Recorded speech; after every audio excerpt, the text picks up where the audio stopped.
ನಾನೇನು ಸಭೆ ಮಾಡಿಲ್ಲ ರೀ. ನಾನು ಯಾವ ಸಭೆನೂ ಮಾಡೋ ಅವಶ್ಯಕತೆ ಇಲ್ಲ. ನನ್ನನ್ನ ಹೊಸ ಪದಾಧಿಕಾರಿಗಳ ತಂಡ ಒಟ್ಟಿಗೆ ಸೇರಿ ಬಂದಿದ್ರು, ಎಲ್ಲ ರಾಜಿ ಮಾಡ್ಕೊಂಡು ಎಲ್ಲ ಬಂದಿದ್ರು. ಅವ್ರಿಗೆ ವಾರ್ನ್ ಮಾಡಿದೀನಿ, ಇನ್ ಮುಂದಕ್ಕೆ ಏನಾದ್ರು ತಿರ್ಗಾ ಕಿತ್ತಾಟ ಮಾಡಿದ್ರೆ ಅಡ್ಮಿನಿಸ್ಟ್ರೇಷನ್ ಹಾಕ್ತೀನಿ ಅಂತ ಹೇಳಿದೀನಿ.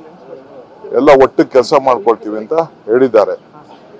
ಜೊತೆಗೆ ಇವತ್ತು ಜಾತಿ ಗಣತಿ ಬಗ್ಗೆ ಒಂದು ಸಪರೇಟ್ ಮೀಟಿಂಗ್ ಮಾಡಬೇಕು ಅನ್ನೋದು ಒಂದು ತೀರ್ಮಾನ ಮಾಡಿದ್ರು. ನಾನು ಬರೋಕ್ ಆಗುದಿಲ್ಲ ಅಂತ ನಾನು ತಿಳಿಸಿದ್ದೀನಿ. ನೀವು ಮುಂದಕ್ಕೆ ಹಾಕ್ಬೇಕು, ಇವೆಲ್ಲ ಸಭೆ ಆಮೇಲೆ ನಾನು ಮಾತಾಡ್ತೀನಿ. ಯಾರಿಗೂ ಅನ್ಯಾಯ ಹಾಕಿಲ್ದಂಗೆ ನಾವೆಲ್ಲ ನೋಡ್ಕೊಳ್ತೀವಿ. ನೀವು ಸಭೆನೆಲ್ಲ ಮುಂದಕ್ಕೆ ಹಾಕಿ, ಗೊಂದಲಗಳು ಬೇಡ ಅಂತ ಹೇಳಿದ್ದೀನಿ. ಅದಕ್ಕೆಲ್ಲ ಒಪ್ಕೊಂಡಿದ್ದಾರೆ.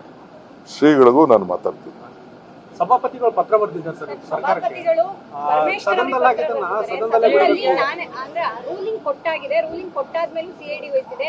ಶಾಸಕಾಂಗ ಮತ್ತೆ ಕಾರ್ಯಾಂಗದ ನಡುವೆ ಇದೊಂದು ಸಾರ್ವಭೌಮತ್ವದಲ್ಲಿ ಭಿನ್ನಾಭಿಪ್ರಾಯ ಉಂಟಾಗುತ್ತೆ ಅನ್ನುವಂತಹದ್ದು ಅವರು ವ್ಯಕ್ತಪಡಿಸಿರುವಂತಹ ಆತಂಕ. ಹೋಮ್ ಮಿನಿಸ್ಟರ್ ಇದ್ದಾರೆ, ಅದಕ್ಕೆ ಉತ್ತರ ಕೊಡ್ತಾರೆ.